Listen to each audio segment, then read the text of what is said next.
우리는요, 무언가를 기다릴 때에 기대를 합니다. 특별히 이제 이맘쯤 되면 이제 아이들이 기대하는 게 있잖아요. 저희 아이들도 어저께 일찍 자더라고요. 맨날 늦게 자다가 왜 이렇게 일찍 자나 했더니 오늘이 성탄절이잖아요. 뭔가를 기대했는데 기대한 것 이상이 아니어서 많이 실망을 했는데, 아무튼 문제는 뭐냐면 기대한 만큼 기쁨이 더하다는 것이죠. 예를 들어서 우리가 택배를 딱 기다리는 그 마음도 있지 않습니까? 음식을 주문하고 초인된 소리를 기다리는 그런 마음들. 여러 가지 마음들이 교차하는데, 중요한 것은 이 기쁨이요. 이 기쁨이 가장 크게 되어지는 놀라운 일들은요, 바로 예수님께서 이 땅에 오신 것이 우리 안에 가장 큰 기쁨의 소식되어지길 간절히 소망합니다. 오늘 본문을 보니까요, 이제 이 별을 연구하는 사람들이 이방인으로부터 오신 것을 우리는 볼 수 있습니다. 우리가 아마 성탄절 이야기하면 뭐 동방박사가 빠지지 않고 마국간에 빈방 없습니다 라는 그런 연극들을 우리가 생각할 수 있습니다. 특별히 오늘 이 별을 연구하는 사람들은요, 그 당시에 가장 고위 관료들이었습니다. 특별히 그 당시에는 이 온 우주가 하나로 연결되어 있다고 생각했기 때문에 이 어떠한 특별한 별, 하늘에서 아주 생각하지도 못할 징조들이 나타날 때에는 땅에서도 뭔가 특별한 일이 있을 것이다 라는 것을 예측했다는 것이죠. 그러나 오늘은 어떻습니까? 우리가 뭐 별을 볼 일들이 거의 없잖아요. 바쁜 것도 있지만은 오늘 같은 추운 날에는 나가기도 싫습니다. 그죠? 아무튼 추워서 뭐 별을 보지 못할 때도 있지만 공기가 더러워져서 별을 보지 못할 때가 있는데, 제가 가장 기억에 남는 것은 청년들과 함께 정선을 갔던 때였어요. 정선 꼭대기에서 텐트를 치고 자는데, 와, 이 별이 이렇게 많은지 몰랐어요. 그러니까 별을 막 딸 정도로 가까운 지역이었는데, 야, 이 별이 얼마나 많구나 라는 것을 생각했는데, 오늘 이분들은요, 그런 별을 연구하면서 멀리서 왔습니다. 특별히 어디서 왔는지는 자세한 것은 알 수는 없으나, 이 성경에 보면은 이 박사라는 단어를 썼던 나라는 바벨론, 페르시아 지역에서 이 박사라는 어원들을 썼던 것처럼 아무튼 멀리서 별을 따라서 오게 되었습니다. 그리고 오늘 본문의 내용은 이 별을 따라와서 왕 대신 그 예수 그리스도를 경배하며 찬양하면서 이야기가 마무리가 되어지는데, 오늘 우리가 기억해야 될 것은요, 별 이야기가 아니라 그 별을 통하여 오신 예수 그리스도가 누구이신가, 그리고 그 예수 그리스도는 내 삶에 어떤 분이신가라는 것을 오늘 말씀을 통해 우리가 살펴보면서 여러분들이 예수님이 누구신지를 좀 정립해보는 귀한 은혜의 시간 될 줄 믿습니다. 자, 이제 이야기를 좀 시작해 볼까요? 시작해도 되겠죠? 재미난 이야기를 제가 이제 들려드리도록 하겠습니다. 오늘 마태는요, 특별히 역사적인 것과 지리적인 배경을 언급하고 있습니다. 왜 그럴까요? 왜 역사적인 것과 지리적인 그 일을 의미하고 있을까요? 그것은 바로 예수님께서 나셨다는 것을 부인하는 자들이 너무나 많았기 때문에 그렇다는 겁니다. 그래서 역사적으로 어느 왕 때에 이런 일이 일어난지를 정확하게 언급하면서 예수님은 신화 속에서 등장하는 사람이 아니라 역사 속에 존재하고 계시는 분임을 증명하고 있는 것입니다. 이것이 왜 중요합니까? 유대인들에게는 엄청나게 중요했습니다. 왜요? 메시아를 기다리는 마음들이 컸기 때문에. 그래서 오늘 본문에는 바로 그 배경을 이야기하는데, 헤롯 왕 때에 그런 일들이 일어났습니다. 근데 이 헤롯 왕은요, 유대인이 아닙니다. 이두메 사람, 에돔 사람이었습니다. 그리고 이 헤롯은요, 이 왕권을 찬탈하기 위해서 수단과 방법을 가리지 않았습니다. 여러분 놀라지 마세요. 이 헤롯 왕 부인이 10명이었습니다. 아이고, 좋으세요? 남자분들은 좋으실 수도 있겠지만은 10명인데 이 10명을 얻기 위해서 얼마나 대단했냐면은 자기 동생도 죽일 정도로 아주 악랄한 사람이었다. 그리고 더 나아가 아내가 10명이니까 자녀들이 많겠죠. 그런 왕의 다툼이 심하지 않겠습니까? 그런 것을 일체 차단하기 위해서 자신의 아들까지 다 죽여버립니다. 그러니까 자기가 왕 되는 것에 방해가 되는 사람들은 가족이 보고 다 죽였어요. 그 사람이 바로 헤롯 왕이었다는 것입니다. 그런 헤롯 왕이 통치하고 있었던 그때에 이제 동방으로부터 별을 연구했던 사람들이 오는데, 그런 이 별을 따라 오는 그 길의 여정들이 쉬웠을까요? 어려웠을까요? 보통 어려운 게 아닙니다. 오늘처럼 우리가 차 타고 오는 게 아니라 걸어서도 오고 이렇게 나귀를 타고 오지만 그 거리가 상당했기 때문에 보통 일이 아니었습니다. 그럼에도 불구하고 그들이 그 어려움을 감수하고 왔던 그 일은요, 그 별이 특별했거든요. 그리고 그 특별한 별이 이 예루살렘을 향하고 있었기 때문에 그들이 생각하기에 이분은 특별한 왕이라는 거죠. 이분은 범상치 않는 분이기 때문에 우리가 와서 이분 앞에 경배를 드려야 함이 마땅하다라는 것을 깨달았기 때문에 그 먼 길을 마다하고 그들이 오게 되었습니다. 자, 그러면 여러분, 왕이 났으니까 어디로 향해야 될까요? 왕이 있는 데로 가야 되겠죠. 그래서 왕이 있는 유대 베들레헴으로 나셨는데 왕은 예루살렘에 있었습니다. 그래서 예루살렘으로 가서 이제 이야기하는 거죠. 어떻게 이야기합니까? 왕이 어디 계시냐? 함께 따라합시다. 왕이 어디 계시냐? 기분 나쁘죠? 지금 헤롯이 왕인데 왕이 어디 있냐? 지금 제가 서두에 말씀드린 대로 헤롯은 왕권을 유지하기 위해서 부인 10명도 뒀고 그 다음에 자녀들을 다 죽여버렸습니다. 왜? 자신의 왕위를 계속 이어가기 위해서. 근데 그 왕의 자리를 지금 빼앗기게 생긴 겁니다. 기분이 어떠세요? 별로 좋지가 않죠. 내가 왕인데 누가 감히 나의 자리를 차지하겠는가? 그래서 동방박사들이 그 왕에게 경배하러 왔습니다. 그렇기 때문에 3절은요, 자연스러운 반응은요, 소동이 일어났습니다. 소동이 일어날 수밖에 없죠. 분명히 지금 헤롯이 왕이고 주변의 신하들은 이 왕위를 차지하기 위해서 잔인했던 그 헤롯 왕을 알기 때문에 난리 난 겁니다. 왕이 있는데 멀리서 온 분이 왕 어디 계세요? 라고 얘기하니까 지금 온 성이 소동이 일어났습니다. 난리가 난 거죠. 왜냐하면 헤롯의 성격을 누구보다 잘 알았기 때문에. 그러니까 백성들도 알았고 그 다음에 신하들도 알았기 때문에 온 성 전체가 소동이 벌어진 것입니다. 그래서 이제 왕이 그래도 왕이 났다 하니까 대제사장과 서기관들을 부르는 거죠. 말씀을 잘 알고 있는 사람들에게. 오늘 보면 4절에 보니까요, 그리스도가 어디서 나겠느냐. 여러분, 이 어투는 어떤 어투일까요? 걸리면 죽는다는 거예요. 야, 그리스도 어디 가서 났어? 기쁨에서가 아니라 상당히 화가 났습니다. 이제 누군가 얘기를 해줘야 돼요. 그래서 이야기합니다. 6절 말씀 이어져서 미가 선지자가 예언했거든요. 미가서 5장 2절에 보니까요, 베들레헴에서 이제 났습니다. 베들레헴에서 났습니다. 그러면 지금 현재 이 왕은 어디에 있을까요? 베들레헴에 있겠죠. 베들레헴에. 그래서 오늘 본문의 7절에 헤롯이 이제 가만히 부릅니다. 박사들 불러갖고 이렇게 이야기하죠. 베들레헴에 가거든 어디에 계신지 나한테 얘기 좀 해줘라. 나도 경배하게.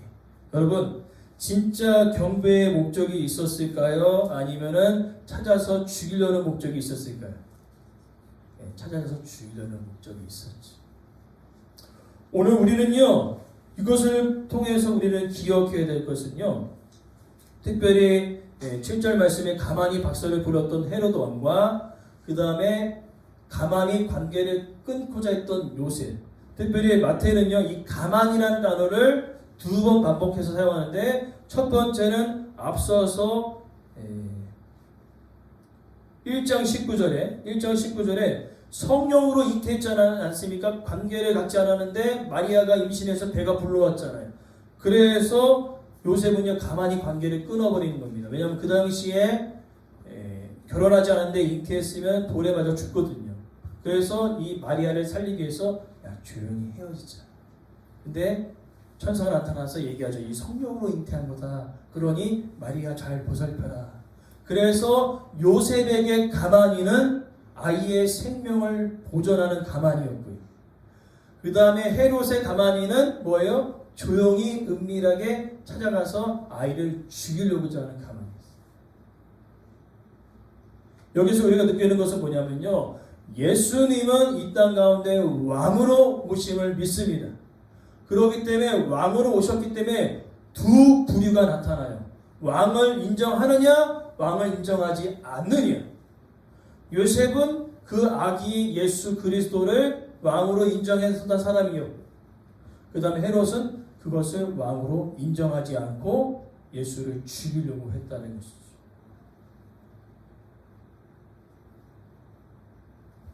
그것이 상반되게 나타나는 것입니다. 네, 왕이시기 때문에. 그리고 예수님은요, 사역을 하시면서 항상 두 부류로 나타났습니다. 예수님을 인정하고 예수님을 믿는 사람들, 예수님을 거부하고 예수님을 핍박하는 사람들. 왜 예수님을 핍박하고 예수님을 인정하지 않았을까요? 그것은 바로 내가 왕이기 때문에 그렇다는 것입니다. 우리의 본성은요, 내 삶에 내가 주인 되기 원하고요. 그 다음에 온 세상의 중심이 나를 통해 돌아가기 원하고요. 다른 사람은 내가 왕위를 유지하는데 필요한 존재들이라는 거예요. 그렇기 때문에 내가 왕됨을 위해서 나에게 유익이 되는 사람들은 친하게 지내지만은 나의 왕됨을 방해하고 나의 왕됨을 거절하는 자들에게는 친하게 지내지 않는 것이 바로 세상입니다. 그 본성은 저도 갖고 있고 여러분도 다 가지고 있어요. 그래서 오늘 본문의 주제가 무엇입니까? 왕이 나셨습니다. 왕이 오셨습니다. 그러니 이제 자리를 비워할 때가 됐다는 거죠. 내 인생의 삶의 중심에 있었던 내 자리를 예수님께 내어드리는 것이 바로 요한복음 1장 12절 말씀을 이루는 것이지요. 따라서 영접하는 자, 그 이름을 믿는 자들에게는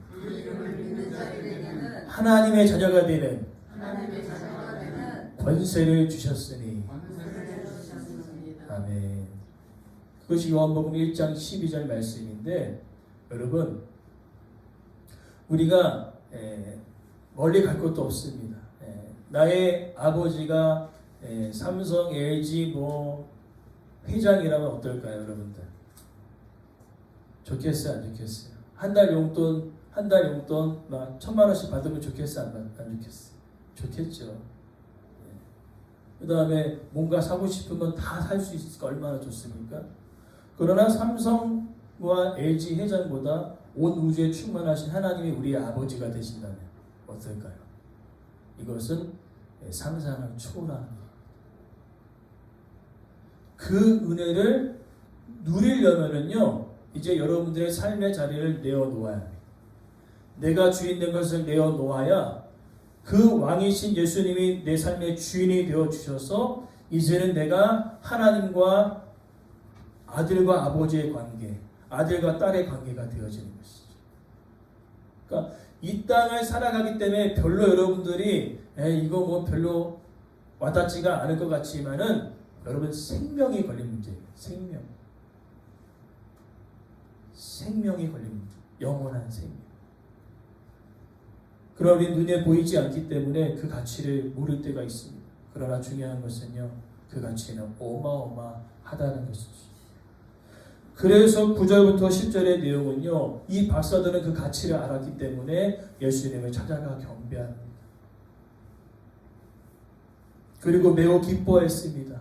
야, 드디어 그 왕이신 예수님을 만나는구나.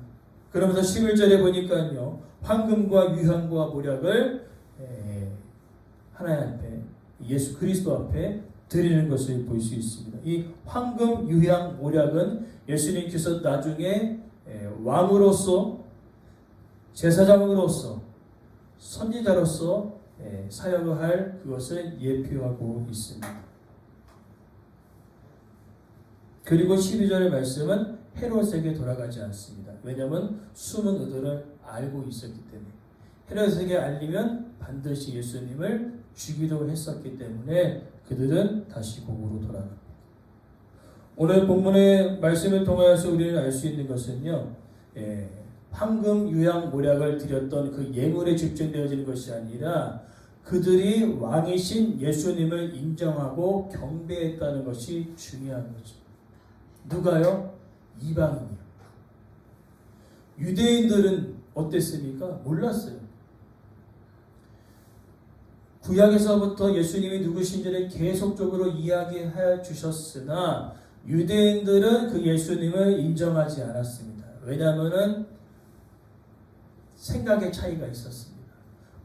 성경에서 이야기하는 예수님은요, 우리의 죄를 사하시기 위해 오신 영적으로 영원한 구원자 되신 예수 그리스도이셨고요.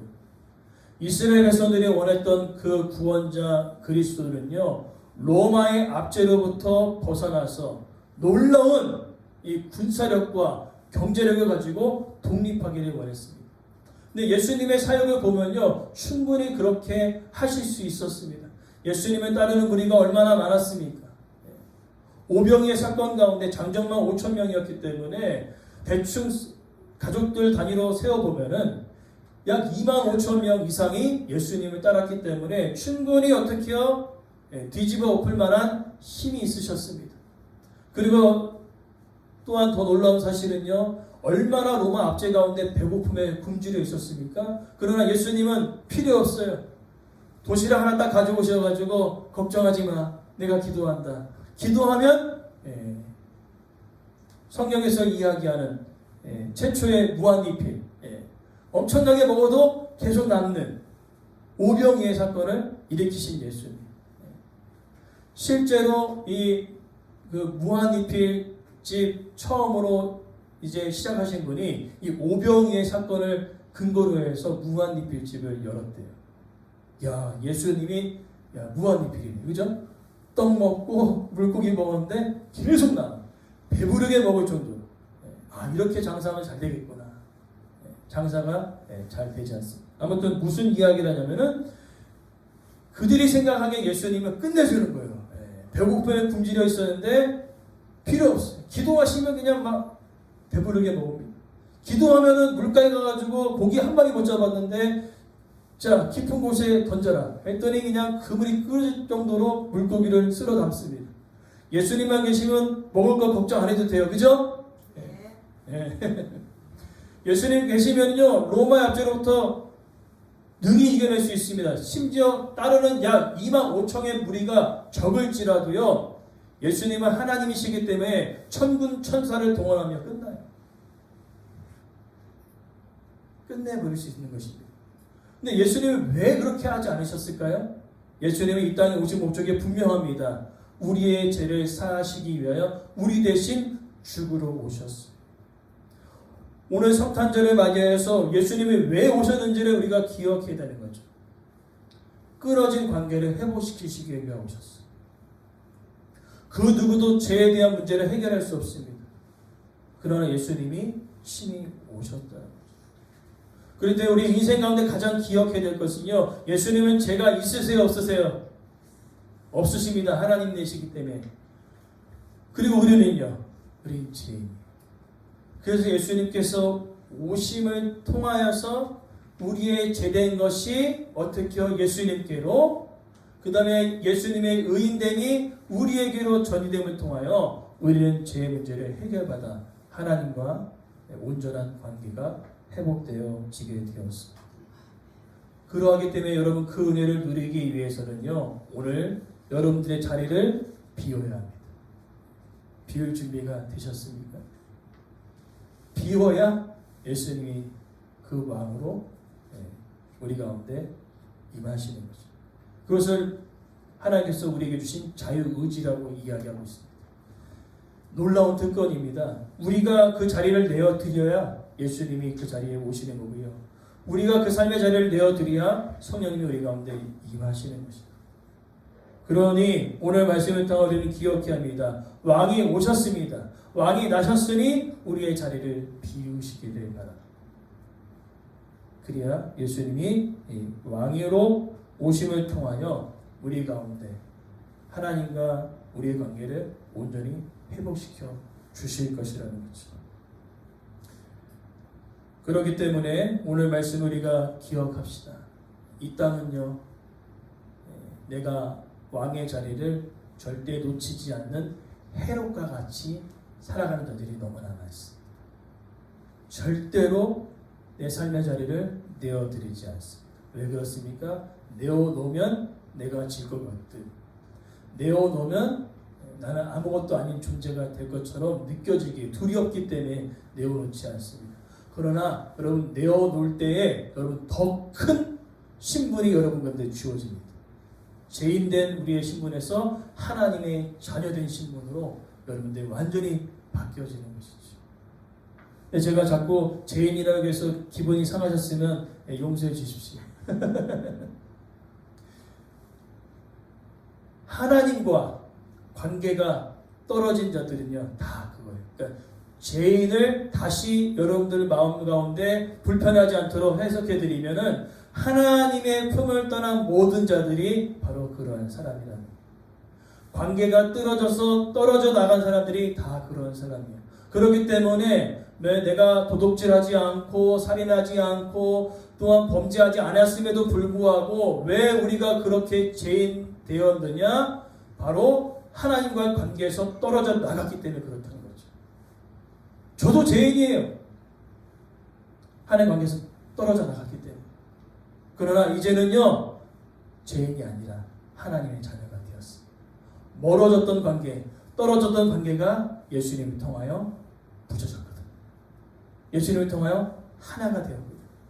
그래서 오늘 그 은혜를 우리가 기억하면서 삶의 우리의 자리를 주님께 내어놓는 그런 한 사람 한 사람 되어지기를 간절히 소망합니다.